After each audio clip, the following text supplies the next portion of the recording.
Hello and welcome back to the VolReport show. I'm Ryan Sylvia of VolReport.com on the Rivals Network.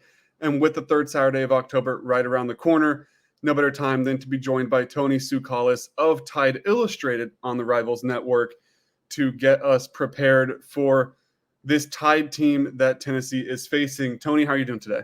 I'm doing pretty well. That's good. First question for you. Ask this to everyone that we talk with.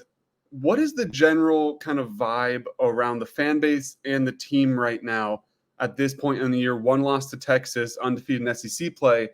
Are people satisfied, or is there a disappointment that that one loss is in there? I think people are just confused by this Alabama team. When you look at it, you don't really know what you're going to get. I mean, they haven't blown anyone out. They're still atop the SEC West, so you can't be too negative about them. And then, they're just coming off of a 24-21 win against Arkansas, and that just totally sums up their season because at one point you thought they were going to blow them out, and sometimes Alabama looks like it's a total contender. And then sometimes it just hits a wall and doesn't look like it can contend for anything. And you start wondering, how does this team only have one loss, But I think the overall, vibe going into this game is I think Alabama fans and the team itself, and they know that this team can be good, but the question of is like what's going to show up, I mean, what Jalen Milroe is going to show up? Is the running game going to be able to be consistent?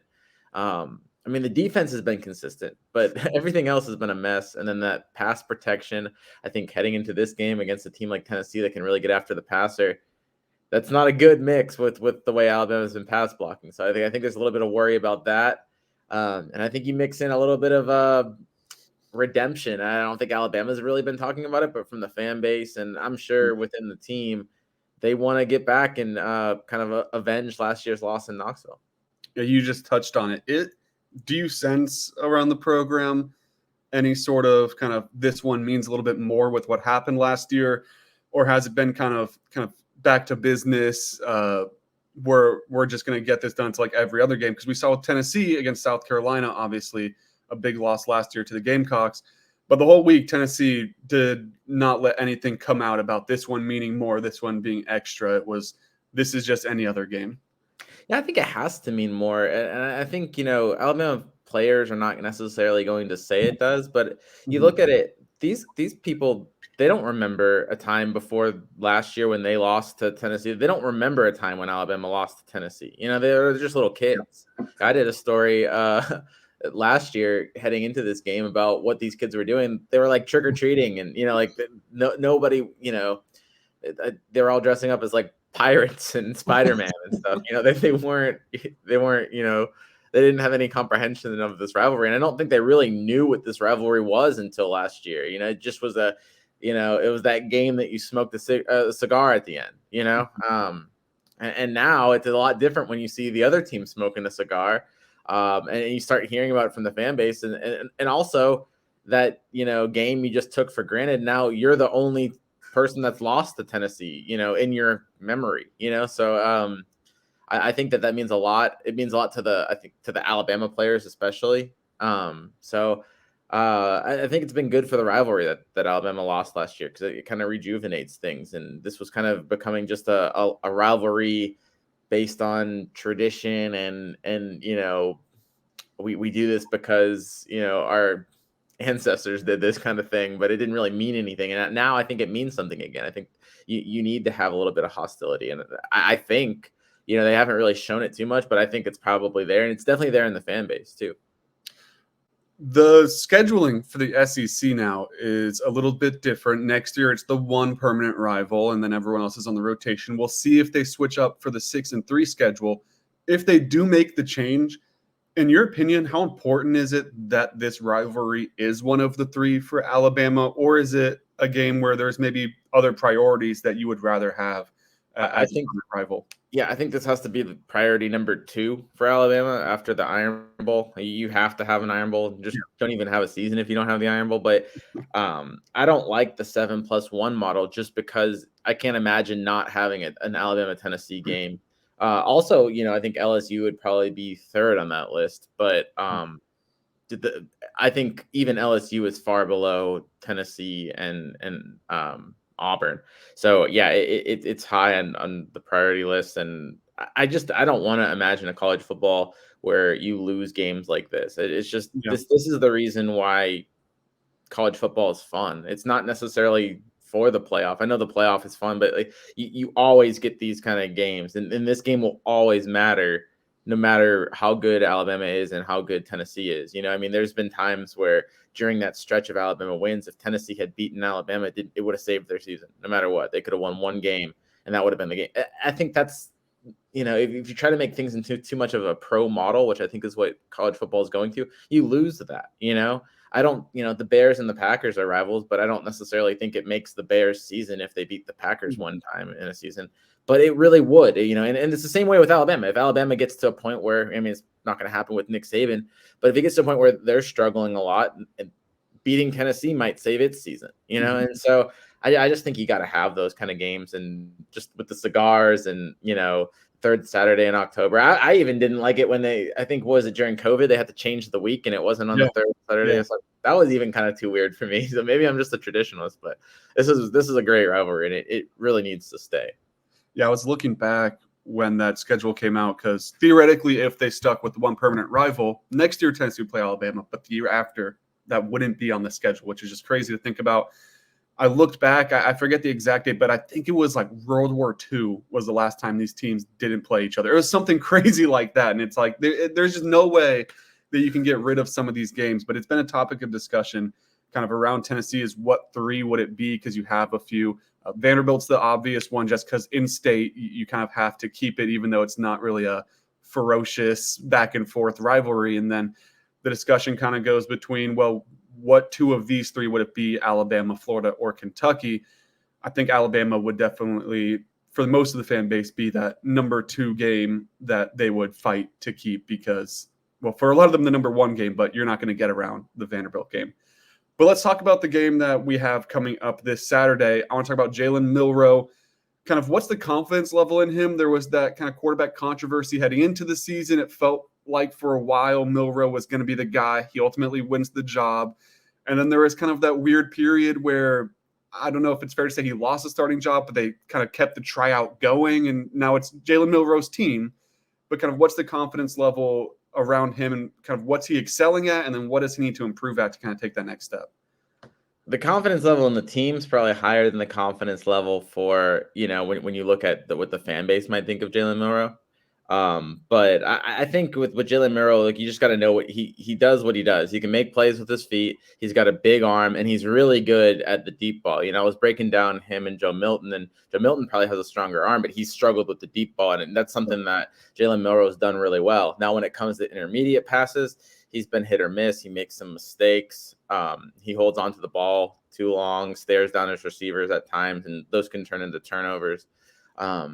You know, I think some of the sacks, a lot of that's on Alabama's offensive line, but a lot of them are on Jalen Milroe, you know, and I'd almost say it was like half or something. I know Pro Football Focus, it does the credited sacks, and they have 19 of Alabama's 31 sacks are credited not to the quarterback, you know what I'm saying? So, so only 19 are the supporting cast, the linemen, the tight ends and such. So that means that 12 of them are on Milroe or the other quarterback. So that actually wouldn't be surprising for me, just because I think, you know, there are some times where he holds onto the ball too long, and he can't do that against the Tennessee. But I mean, like I said, he's got his moments where he's doing really well. It looked like he was going to have a second straight 300-yard game against Arkansas, and then second half he did almost absolutely nothing. So inconsistencies, a lot of that has to do with pass blocking, but a lot of it has to do with his decision making as well.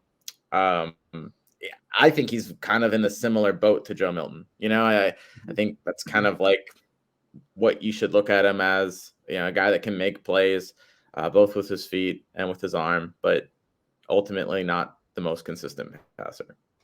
You touched on that pass blocking kind of deficiencies and how that's hurt Jalen Milroe, but also how it's kind of on him. Do you think this offensive line is prepared to deal with this Tennessee defense that not only has a lot of guys that have had a lot of success in that front four, but defense coordinator Tim Banks has not been afraid to bring some linebackers and defensive backs from the second and third level to really put a lot of pressure on teams' pass protection? I mean, I don't know if they're prepared. They weren't prepared for Texas A&M, and they got that job done. I would be absolutely shocked, no matter the outcome. I'll pick Alabama to win if we do that later on in this show, but it doesn't matter. I would be very confident that Tennessee gets 4 or more sacks against Alabama. That's just like become a certainty now since the Texas game. So it's been 6 straight games. Alabama's had 4 or more sacks. It's definitely not ending this week against Tennessee. They're going to get after it, and there's nothing to show me that anything would change this week. So yeah, they're going to bring some players. They're going to get to Jalen Milroe. Alabama is struggling at the left tackle position. Caden Proctor and Elijah Pritchard are splitting time there, and all 5 of the sacks against Arkansas, they were responsible for them. 3 for Elijah Pritchard, 2 for Caden Proctor. So, it's not pretty, and it's definitely something that Alabama should be concerned about against a team like Tennessee that can really get after the quarterback. What does Alabama's run game look like this year? How much success have they had? Obviously, you lose Gibbs, but you still have McClellan. Kind of, what's their success been on the ground? Yeah, it's actually been pretty good. I like what they have with the running backs, and that's one of the positives you can take from the Arkansas game, where they had 4 backs that all had rushes of 10 or more yards. It's Jason McClellan is the starter. It was more Gibbs last year, but McClellan had a lot of, that's somebody that Tennessee fans will be familiar with. Roydell Williams is kind of another senior back that he can be kind of streaky at times and he can kind of fall off, but he's like a hard runner, small, compact guy. And then you've got Jam Miller, who's a sophomore, just an up-and-coming person. Somebody you saw had like 4 rushes for 40 yards against Arkansas. I'm surprised he hasn't played more, and I think he can maybe develop more of a role moving forward. And then Justice Haynes is the top back in this year's class. Hasn't had much of an opportunity, but in his little bit of reps that he's had, he's shown some promise. So kind of like with Jam Miller, he's a guy that can kind of maybe extend his role.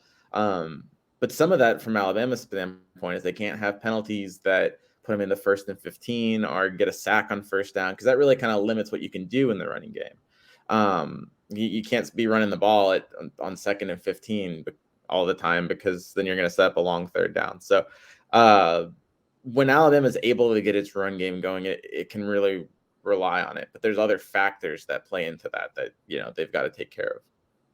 On the other side of the ball, run defense for Alabama, Tennessee has just dominated the ground. They gashed Texas A&M all game. How prepared is an Alabama defense to stop a team that wants to run the ball, and it's starting to get obvious when they're going to run the ball? Yeah, so with Tennessee, it makes it a little bit more challenging, though, because they put the receivers so out wide. You don't necessarily have that help from the secondary, where sometimes you can kind of gang tackle a guy. A lot of times with the way Tennessee runs their offense, you're left with a linebacker that has to make a one-on-one tackle. I think Alabama's got a great linebacker to handle a team like Tennessee and Deontay Lawson. He's somebody that kind of struggled against the Vols last year, but I think he's improved. He's kind of the heart of the defense, and he's a guy that is going to be able to make those tackles in open space and also get to people. If he has to go sideline to sideline, he can do that. He's very athletic. They've also got some sturdy guys up front, and Jaheim Otis, Tim Keenan III's a big-bodied guy that is going to help in the run game, because you really also lean on your defensive line against teams like Tennessee as well. I think both of those guys can do a lot of damage in the against the run defense, but obviously Tennessee runs the ball really well. I expect them to get their due on the ground, and there's only so much you can do to control it. I think Alabama will be able to control it better than most teams, but it's still really hard to stop this team on the ground. Yeah, it's tough to kind of stack a box when you have 2 receivers on both sides of the sideline. They're playing over there in the Sahara Desert. Yeah. So it's tough. Pass defense wise, Joe Milton hasn't been great to this point. That's not a secret. For me, a big issue too is the wide receivers have taken a big step back. I joked earlier in the year when I was talking about this game, I was like, Alabama fans, you can take a deep breath. Jalen Hyatt is not here. He's not there to torture secondary. But it's been a big drop-off since Hyatt and since Tillman have gone, and now Brew McCoy is out. You're kind of getting thin at wide receiver. They haven't been able to create a lot of separation. When they have, we've seen guys like Ramel Keaton just flat out not be able to hold on to the ball. So it hasn't been the most dangerous pass attack, but it's still obviously something that you need to worry about when you're playing Tennessee. what does the secondary look like for Alabama? What does the pass rush look like? How do you think that stacks up?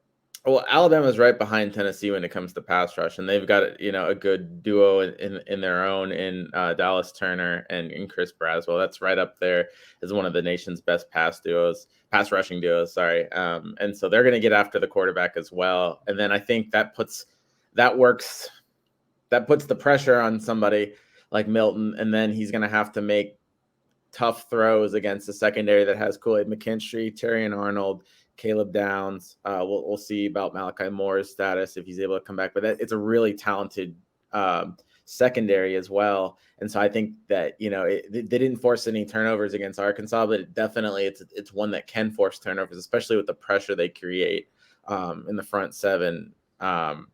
This has been the strength of Alabama, forcing teams into mistakes and then being able to punish them with their secondary.